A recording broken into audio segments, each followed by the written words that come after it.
ചിങ്ങമാസത്തിൽ അഷ്ടമിരോഹിണി സുദിനം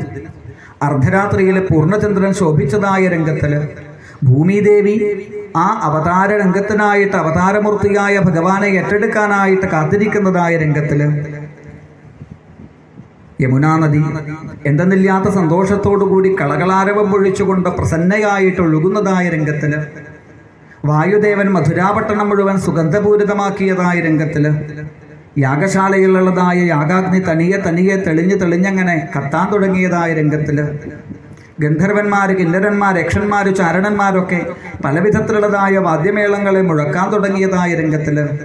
അർദ്ധരാത്രിയിൽ താമരകൾ വിടരാൻ തുടങ്ങി, കുയിലുകൾ കൂജനം ചെയ്യാൻ തുടങ്ങി, മയിലുകൾ പീലിവിടർത്തി നൃത്തം ചെയ്യാൻ തുടങ്ങി. പശുക്കളൊക്കെ ആ ഗോപാലനെ എതിരേൽക്കാനായിട്ട് കണ്ണു തുറന്ന് കാതോർത്തിരിക്കുന്നതായ രംഗത്തില്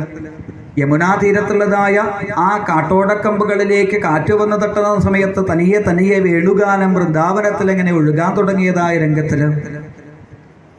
കംസാദി ദുഷ്ടന്മാരുടെ പാദസ്പർശമേറ്റ് പാപഭംഗിലയായ ഭൂമിയെ ഒന്ന് കൃഷ്ണാവതാരത്തിന് മുമ്പ് ശുദ്ധീകരിക്കണം എന്ന ഭാവത്തിൽ പ്രകൃതീശ്വരി ചെറിയൊരു ചാറ്റൽ മഴയായി ഭൂമിയെ പുണ്യാഹം തെളിച്ച് കുളിർപ്പിച്ചതായ രംഗത്തില്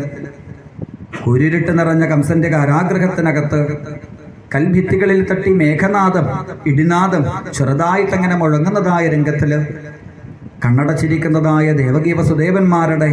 ആ ധ്യാനം പരിപൂർണ ഭാവത്തിലേക്ക് എത്തിയതും കംസന്റെ കാരാഗ്രഹത്തിനകത്തെ സകല കൂരിരുട്ടനെയും കീറി മുറിച്ചുകൊണ്ട് അത്ഭുതപാലകനായി ശംഖചക്ര ഗദാധാരിയായി ആ നീലചന്ദ്രൻ ഉദിച്ചുയരുന്നതായ രംഗമാണ് അടുത്ത ശ്ലോകങ്ങളിൽ.